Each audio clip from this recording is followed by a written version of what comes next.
gotta love the bagpipes. I love them. I'm just here to hear and listen to them. Welcome to Piper's Pit. You found me again. The more I try to hide, the more you'll find me. Same with the police. The SWAT, I don't get it anymore. Run out of hiding places, except for here at Podcast One, where I can have fun. Well, I got to explain this next podcast to you, because, of course, I don't do anything conventional. But I do try to give you the best that I can every second. And what I did this time with this podcast was, I was with the great Terry Funk. Holy cow. And you all know him. If you don't know him, he outranks me. He's, man's man. And so we're at this venue, and we have matches going on. And then there was Zeus. And if you remember Zeus, I think Zeus did with the WWF or WWE, a pay-per-view, and maybe worked with Hogan. And then I did a movie with Zeus down close to Guatemala. And like at nighttime, the rebels would come and like bomb the city and try to take it over. And the daytime we shot, and the nighttime the bombs. I don't know why I can't get life insurance.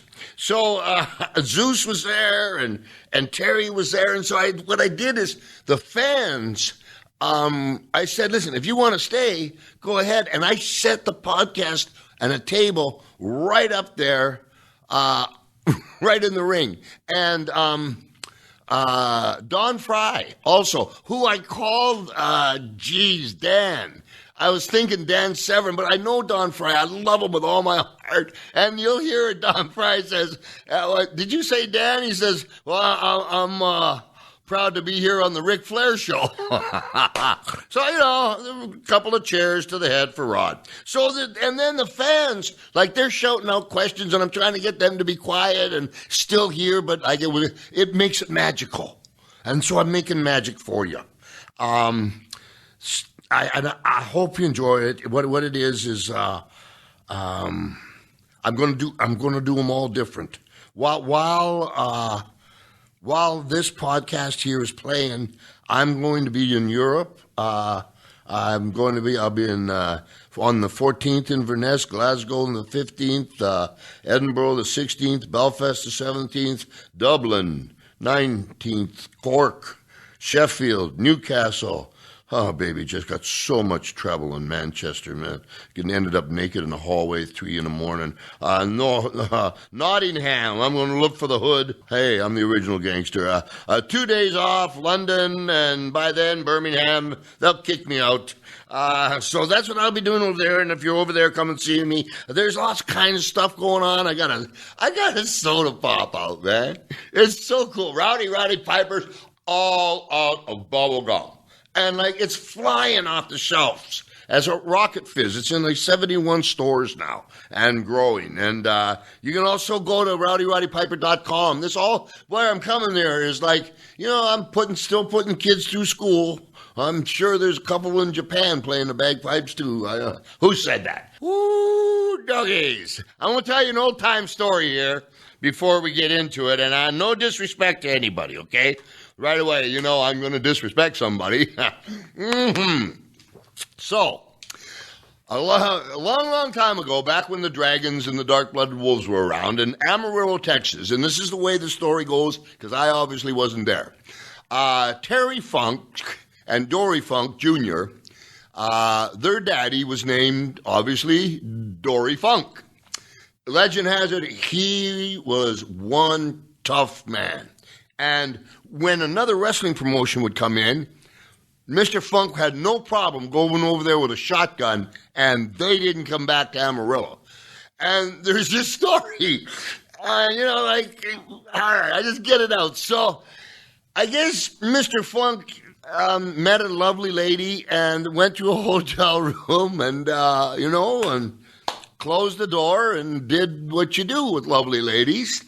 And while he was there, his girlfriend at the time found out that he was in the hotel, and we're talking Amarillo, Texas, we're talking Longhorn steers, and she's banging on the door like, I know you're in there, you bastard.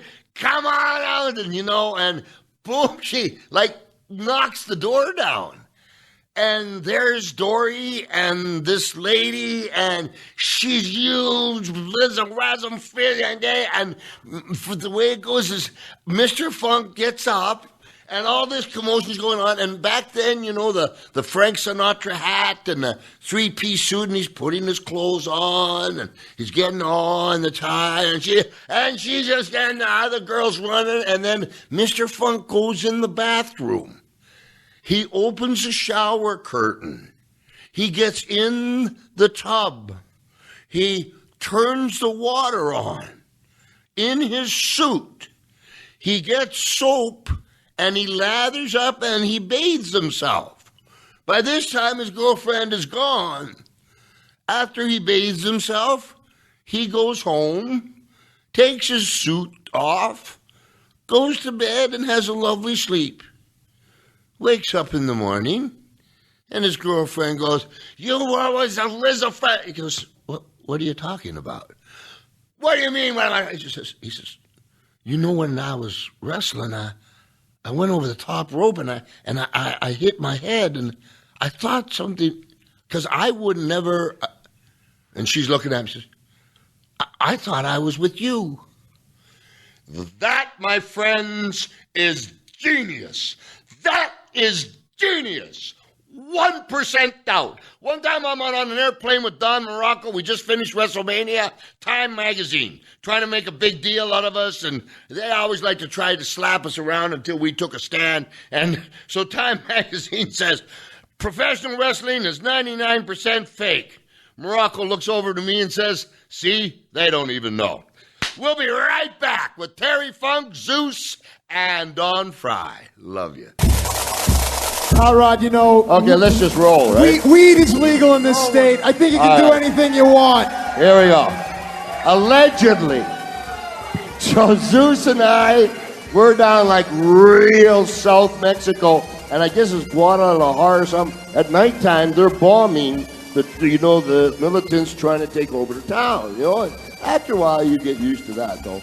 And Sonny Chiba was there. If you don't know who Sonny Chiba was, that gentleman with a sword, holy cow. Not Cheeto Bill, Sonny Chiba. And he had 6 ninjas with him. Now, I'm going to tell you the truth. There's this rowing machine. And I was in this rowing machine by the pool right at high dawn. Mr. Dan Severin. God bless you for coming. Thank you. Talking about Sonny Chiba. So this Sonny Chiba, he had this 6 real ninjas. No kidding now. And they would have this fight. And this sword. Punching. Unbelievable. Okay. So, to be a ninja, these are real deal guys. And, one of the ninjas liked to smoke pot. Who doesn't? So, allegedly... True story. I rode, just a second. I rode, not RVD. I rode that son of a gun because all the ninjas came. And it was like America versus the ninjas. And I wasn't going to let America lose. Yeah. An hour and a half I rode that son of a bitch. And I rode, and finally they all left except for the one dope-smoking ninja. So that man and I went up to my room. Now, this is a true story. I'm telling you. Allegedly, he's smoking a joint. We started talking to each other. 30 minutes. We talked to each other.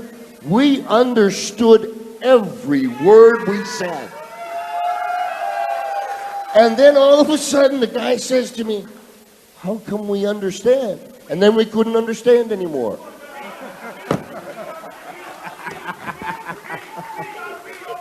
Just another day at the ranch, eh, Terry? Yeah, it was. Just another day on the ranch. That's a true story. Can we make that happen again tonight? Yeah. I'm in room 232. Just knock on the door. Yeah, there you go. Bring girls. It's cut. Girls, are you getting this? Good. I had Cherry. Yes, sir. Yes, sir. What? I had one match. Loser got run over by a motorcycle. And I lost. Yeah. How you done? I had one match. What's the craziest match I ever had? Barbed wire. Yeah, I've had a lot of them. The barbed wire bomb match against Oneida. Just why would I do such stupid things as that? For a lot of money. For a lot of money. That's exactly right. Yeah, Dan, this gentleman here, holy cow. Don. You called him. Severin. You called him. I'm back with the ninja. All the wrong name. Well, Mr. Flair, it's just a pleasure to be on here with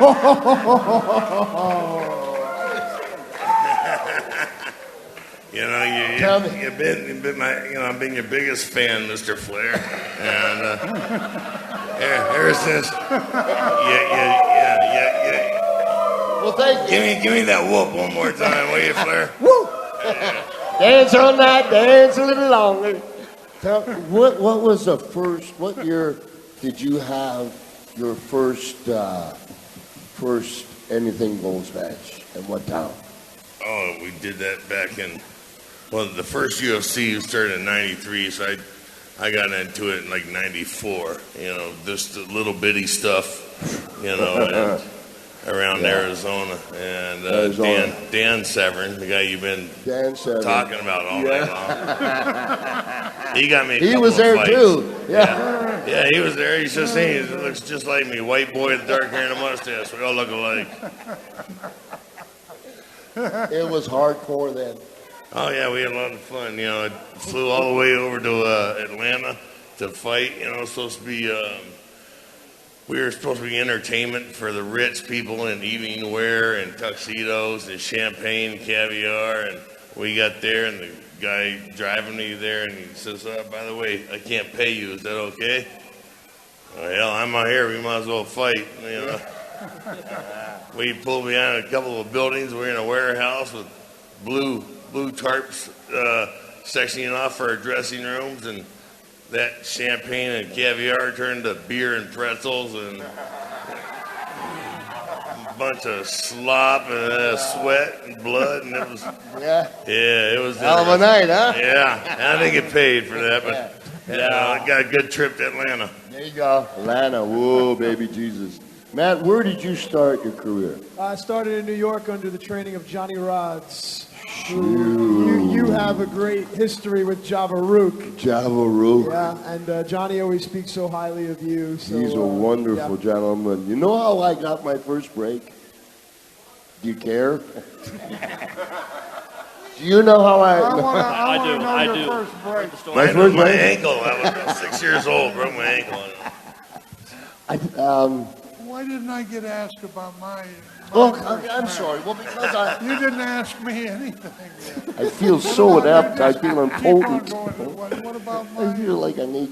What about me? How did I start? What's that thing that gets you hard? Hurting his feelings. What about me? What about What's that? Don't you want to know about my life? I want to know about You've your life. asked everybody else here. You haven't. What about him? What about me? I feel like I'm Lucky Bagger. What about Dan Severin over there? I read the book. It's a hell of a book, I'll tell you. I'm waiting for book number 2. But you always wanted to do something. You wanted to run into me I'm sorry. You just keep on butting in, taking over the mic. Well, go ahead and take the damn thing over. Go ahead, it's yours. Here, you go ahead. You just talk. We're all shutting up. Yeah. Not one of us right. Don't say a word, guys. It's all about Nobody say nothing. You just take it and run and see how far you can run your ass out there. All right, you're going to come back for help in a little bit, too. I'm already back. I'm already back. I feel like my Viagra didn't work. Did you ever feel like the world was a tuxedo and you were a pair of brown shoes? Never mind. So I've worn a lot of brown underwear, but no shoes. Stan Hansen. Stan Hansen. Stan Hansen. Stan Hansen. Stan Hansen. Stan Hansen. Stan. Holy What a cow. nut. What a nut. What a nut. I know it. I'm glad I'm not in the ring with him ever again. He can't see nothing. He's blind. Yeah, blind as a Yeah, bat. he is. He gets in the ring and he can't hear. One tackle, get it again. One tackle, get it again. One tackle, get it again. One tackle, get it again. I love it. Holy cow, man. Holy cow. I remember, you remember Bobby Jaggers? No, I don't. Bobby Jaggers. Bobby Jaggers. Do you know what he did one time? Bobby Jaggers. I got to tell you a Bobby Jaggers story. He came to the arena one night. Bobby Jaggers did, and he said, Bobby, what's that on your damned arm and everything, you know? He said, oh, it's shrapnel. Shrapnel. Shrapnel. Oh, god dang, that's really bad, you know. I said, well, where'd you get shrapnel? He said, I was in Vietnam, you know. And then pretty soon, you know, there was other guys coming in the dressing room, you know, and they had shrapnel too. Big war. I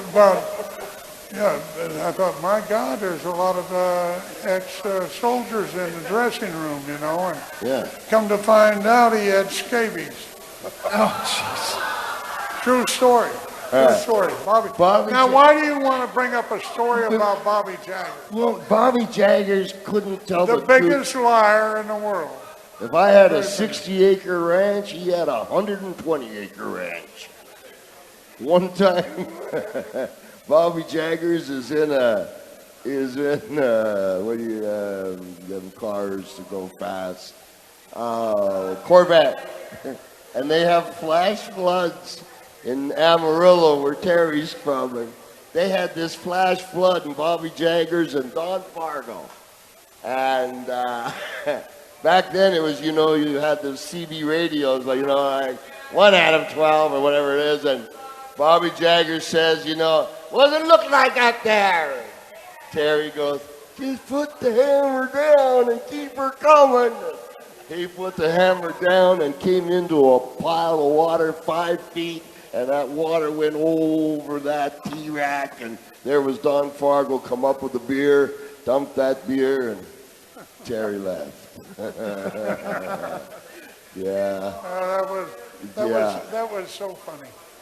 Well, It was funny. It wasn't my Corvette. That's right.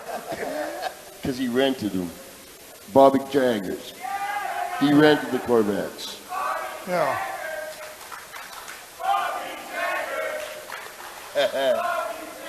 For $20. Bobby Jaggers, you got to look up when you say that. Bobby Jaggers is no longer with us. Yeah, you owe a lot of people money, though. For $20, the Kansas Jayhawks were Bobby Jaggers and whom? All right, give that guy $20. Good job. Okay, we have to take a break right now. Here, you got to pay the bills. We got sponsors, okay? And after that, we'll be right back for Q&A with me, Terry Funk, and Zeus and Don Frye. You're back on Piper's Pit with me, Rowdy Piper, and we're going to get right back into this Q&A podcast with my friends Terry Funk here, Zeus, and Don Frye. So, you know, like anything else, here we go. What was Hogan like to work with, Zeus? Yeah, Zeus. He broke my nose in that movie, man. I said, man, what's up? I've been in 180 movies, and Hope missed this mark. We got the same agent. We both with Peter Young. But you know, he took care of me. They took care of me in when I went from Hollywood to wrestling because I'm blind in one eye, and everybody took care of me because I was a fish out of water. And I was dead tired, y'all, but they told me Roddy Piper was doing this. I said, let me get it. Oh, yeah, I got that bicycle. Y'all ready for that bicycle? So I just like hanging out with the, hey y'all, I was dead tired. They said I could come back and hang out with Roddy Piper and this gentleman here. I got to meet him today. Get to hang out with you. Iconic. Man, it's just awesome. So how did you get here? I'm coming down from Marina Del Rey. Hey, that's where I live, man. Oh, yeah. Now, does B. Brian Blair know that you stole his outfit? B. Brian? It's just the whole yellow and black. Are you in politics too? No? If you weren't a professional wrestler, what would you have been, Terry Funk? Probably, that really takes some thought, you know. No, you know, as if I wasn't a professional wrestler, I would probably be a brain surgeon.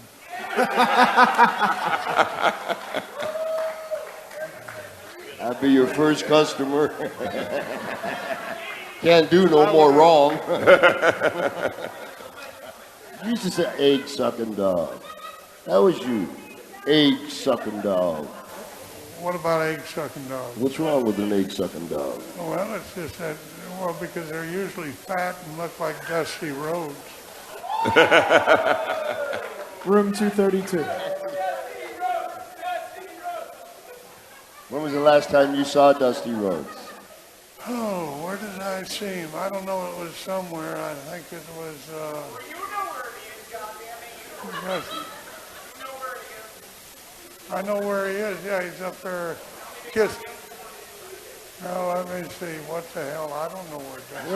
What was the last I don't thing? want to know where. Why would I? Well, let me ask you this. Why would I even want to know where Dusty Rhodes is? I'll tell you why. Why Because do I you don't want and him? Dusty, I don't like him. because you and Dusty Rhodes smuggled the donkey up into the apartment in Minneapolis That was before you Dick left. Murdoch that did that. Took him up in the Ah. That was Dirty Dick. So, do you know what happened? No, what happened? He smuggled the donkey into their apartment building, and then they left for good. Left the donkey. No, they didn't fuck the donkey. That's bad. I just take it to a new level there? It was, Yeah? the sexual deal didn't happen with the donkey because the donkey was a female. Woo, I gotta go, man. That's you Nice. Zeus, you're going. Hey, love you too. Nice. Love you too. How about it for Zeus?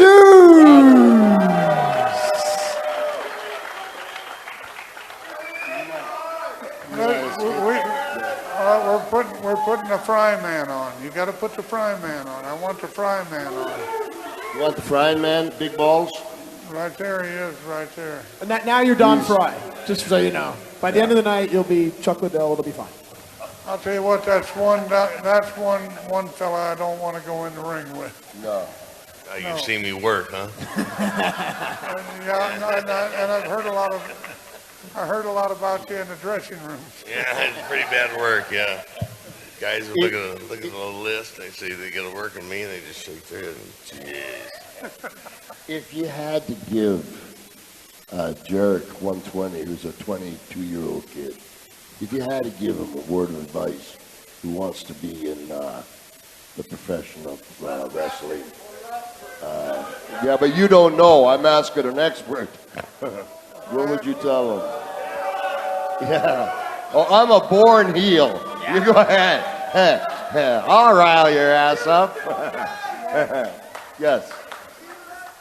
If I had to give a 22-year-old advice, boy, it's a rough business anymore getting in. toughest business in the world to get into. It was so much easier before. Places to go. Yeah, places to go. And the honest thing that I would probably tell them, this is the truth, is just keep your mouth shut. That's the truth. Am I right or not? That's it. Yes, sir. Yes, sir. Keep your mouth shut and your ears open. Right? There you go. Mouth shut, ears open, and do what they want, and that's because there's only one place to go to really make a tremendous living. And it used to not be that way. What do you all think of the product WWE's putting out? Why?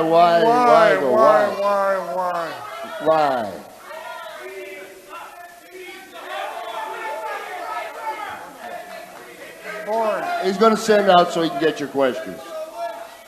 You gotta, just. That's He's gonna go. He's got a question. Why they don't like it? Why they just like the current product? Yeah. Do you Well, want me to get that, what do or- they think of the product, the WWE? What's your name? Where you're from? I'm Preston. I'm from Mesa, Arizona. The reason why I don't like it is because their storylines, they fall short. They never finish them, and it's just too kid-like, and I don't know. I don't like John Cena as the face. He's been the face too long. You know what I mean? There's people that put in work, like the Daniel Bryan guy or whatever. I don't really follow it that much, but there's people that put in work way longer than him, and he just face overnight. I mean, you know what I mean? Just stuff like that. It's not like how when I grew up, people worked and had to work up to the actual title, and then he just got given it the title, and it's just ridiculous. Do you like people, all of y'all out there, do you like these people that you see, these characters you see, or do you like extensions of their personalities like they used to be? You looking for somebody? Sounds like the question is more extension of personality versus a gimmick slapped onto them. Does anyone have something to say about that? Bray Wyatt's pretty damn good, I'll tell you that. What's your name? What's your name? Where's you from? Ty Smith. I live in San Diego, originally from Pittsburgh. I am. I do think extension of personality is so much better. When they're trying to give a guy like Cesaro a stupid gimmick, it doesn't work. But when you let him be himself, the dude can flat out wrestle and he can shine. Bray Wyatt. Bray Wyatt is one of those characters though that works because the guy's just so good on the mic and he understands the psychology of it. He knows how to get the WWE universe. Excuse me, I hate that term. He knows how to get them into his hands. He holds the whole world in his hands. And that's why he's successful. John Cena is going to appeal to the little kids, but you've got guys like Daniel Bryan. I think there's some hope for the WWE because they have been allowing the Daniel Bryans, the Cesaros, the shine. When you watch NXT and you watch a guy like Sami Zayn, wow, is he so good. There's some hope. It's getting a little better. So I'm not as down on WWE as I usually am. They're having longer and better matches. There's more ring work. It's a little better. Still has a way to go. But every time, and just a second, every time that I hear this, is somebody wants to ask about the WWE, there's always that rebellious boo. But you have to admit, they do one hell of a job. WWE does one hell of a job. I've been fired 5 times, so I got no dog in the fight here. They do a hell of a job. I don't. What else would you watch?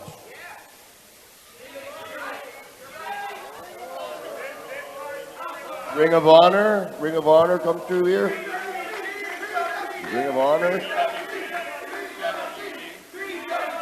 TWG. So who's TWG? PWG, Pro Wrestling Guerrilla, based out here in Reseda, California. Reseda, excuse me.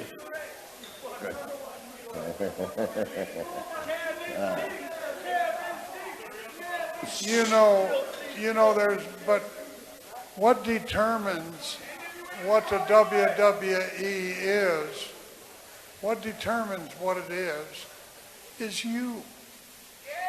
What turns the turnstile, what brings in the money. So you are what WWE is. It's what you want it to be. The public wants it to be, and that's the way it is right now, because you want it. And if it wasn't that way, if you didn't want it, you wouldn't buy tickets, and they would change. So that's what it is, and they're putting out what the people want in 2012. That's what they want.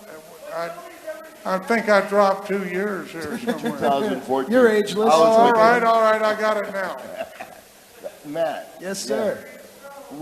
When you were there, Yes. you had a hell of a run. What was the high point for you?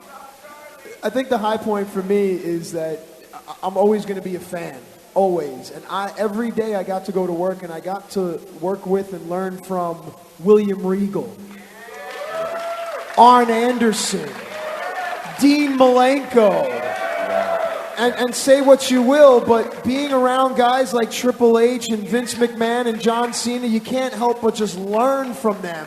And we can be out here hating on it, but we still tune every Monday night. And it's the reason that we're here tonight. And for me, that's the highlight. That and the fact that you knew my name just blew my mind completely. So there you go. I love you. I love you. So this young man, J-A-K-E-T 120. Jacob, how do I say that? Jarek 120. Jared 120. Your ambition is to be the biggest you can in the WWE. Am I correct? Get signed by the WWE currently. That's the number one goal above all. So, how are you going to do that? Just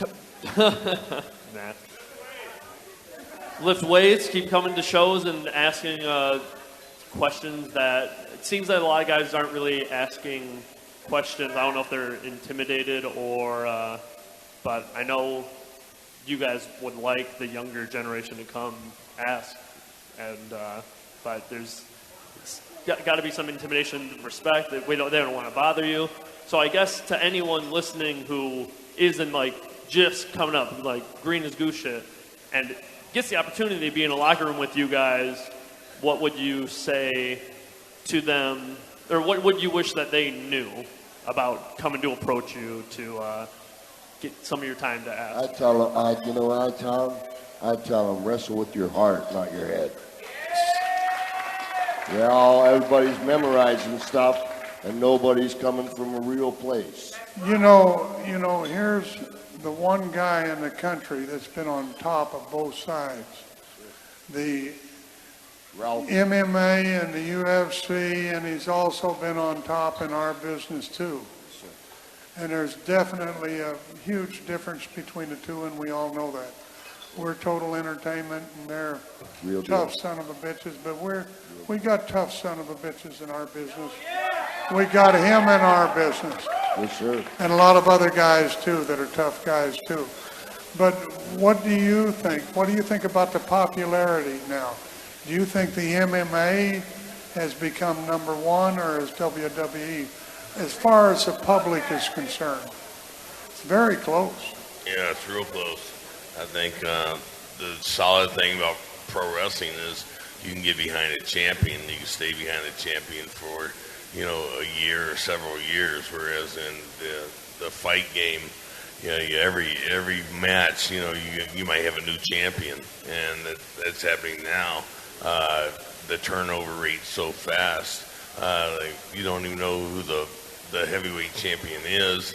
He fought one fight and got hurt. So now, now they got to come up with a new belt for the contender. The interim champion until the the heavyweight champion hopefully comes back, and then if he doesn't, well, then he loses it. So you don't get a chance to get behind the guy. Like, Right. your Our business is solid, yeah. Yeah. It builds, and the money's there. Yeah. That's Yeah. true. Brock Lesnar didn't do bad, though. Brock Lesnar didn't do bad in kind of making the change. But This guy did gentleman great. paved the road. This guy did great in Japan. Whoa. He was a superstar in Japan. Feared. I got lucky because Brad Reagans broke me in the business. Brad Reagans and Masa Saito, Antonio Inoki handpicked me. So I was lucky. I didn't have the talent you guys have, man. I just had the luck of being able to take a good punch in the fight game. And but you guys, goddamn, I couldn't lace your shoes, guys. Sorry. Well, no. One time. Whoa. Yeah, you'd be fine. Whoa. One time they asked Muhammad Ali. Some Japanese matches that were outstanding, utterly outstanding. One time Muhammad Ali was asked, who's the guy that hit him the hardest? He said, Ernie Shavers. Who's the guy that, he didn't beat you, but hit you the hardest? Who's the guy that just really like, holy cow? That'd be Tank Abbott. Tank Abbott? Wow. Yeah. Hit me in 96, and my kids were born in 2000, 2001, and they were born dizzy, Five years later, man. Holy cow. Tank Abbott. It's a crazy business. We don't live in a structured business. None of us can get insurance, health insurance for our children. We all have to do different things to keep our families fed. So we don't have that luxury. So the people that you're seeing up here, with the exclusion of myself, are men's men. These gentlemen here are, they're an extraordinary league of gentlemen. And it's when they don't say anything is when you hear the most. These gentlemen here can sit here and you'll just look at them because of the experience behind them, their eyes. You look in their eyes and you know they're not going anywhere. You look at Jimmy Snuka. He doesn't have to say anything. Just needs to hear a bell ring. A lot of guys. One, I want to bring up something that I think is pretty important, and I'd just like you to listen, and then you can do whatever you want to. I wanted to say this for a long time. Being honest, Terry's before you and I, Terry and Dory. In our business, in about 1959, 1960, it was the biggest business in America. It was on NBC, went right across America, Gorgeous George. People would come with fur, ties, suits, hats. It had the Garibaldis, Warren Bockwinkel, that had the finest athletes. And then, people got into it, promoters, and they started doing some business, and somebody took a dive, and the whole thing collapsed. All right, now all of a sudden, you had a league of guys, 35 years old, waiting to take the main event spot, been training their whole life for it, and there's no place to go. So because of the men they were, it broke down into territories, as I know you're all aware of, so I won't get into that part. But I heard Mick Foley say something, and I have a great respect for Mick Foley. But this was the comment Mick Foley made. And in jest, he said, other than people like yourself, Roddy, when I came home, I didn't keep living the gimmick. Of course, with Flair, maybe, with Dusty Hoden, many people, Terry. But this came up to me, was because the business had lost all the credibility, the real tough guys had to be tough 24/7 to establish that credibility back so it can be what it is now. And Terry Funk, wait. Terry Funk, his brother, his father, and many men, unsung heroes, lived it, breathed it, brought their family 24/7 every day until it got the credibility back where Vince McMahon could take it and make $1 billion product. And if it wasn't for this guy and many like him, you wouldn't be here today. And that's the God's truth.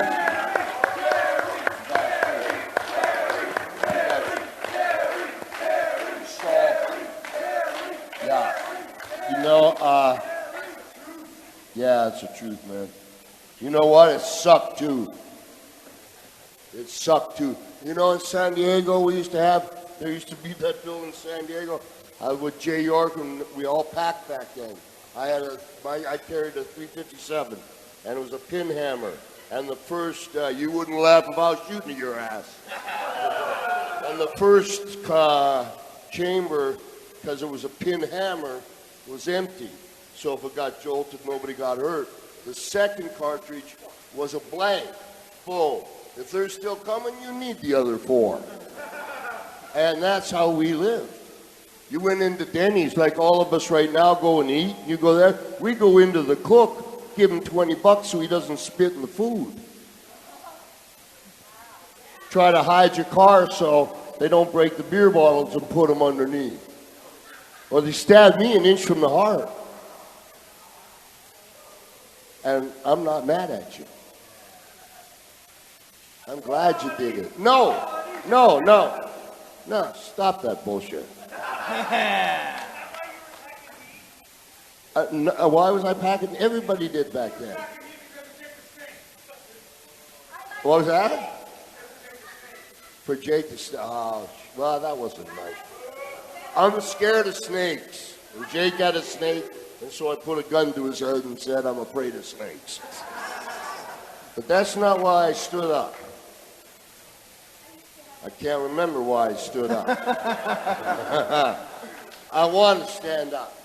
Because these gentlemen, there's so much love just for me. They say they don't want to be here. They want to leave. But they came here because they know of you. And I'm so proud of them. And this will go all over the world. And thank you for giving us your time. But I want to make sure you know what these men did on a daily basis. And some of the dirty tricks, I'm going to give you one, just a second. This is the way that we would be handled, and I'm going to make this up. Once a year, all the promoters got together in Las Vegas, and they talked about who was over in each territory, who was drawing money, who was being good, who was being bad, what's going on. And I'm going to make one up here now. So Bob Geigel would have been the president, and Don Owens was a promoter from Portland. So Don Owens would tell Bob Geigel, listen, I got this Piper guy here. He's got a big head. You know, he wants more money, What am I going to do with him? Geigel would say, I'll take care of it. Next time I was on TV in Portland, Geigel was there. He says, geez, kid, man, you're great, man. Listen, come to Kansas City. We'd love you. You know, because the rules were, if you were a champion, you give a 6-week notice. If you were over, 4. If they didn't care about you, 2. So he says, give your proper notice. Get your wife and your family. They got beautiful schools, Kansas City, and they get you set up, and you give your notice to Don Owens, and you get there to Kansas City, and you get your family in there and going to school, and then they wouldn't fucking book you. That's my kids. No, it's not a chance. Boom! And that's what these guys went through to make this business what it is. Good night, everybody. Thank you very much, everybody, for being here. I love you with all my heart.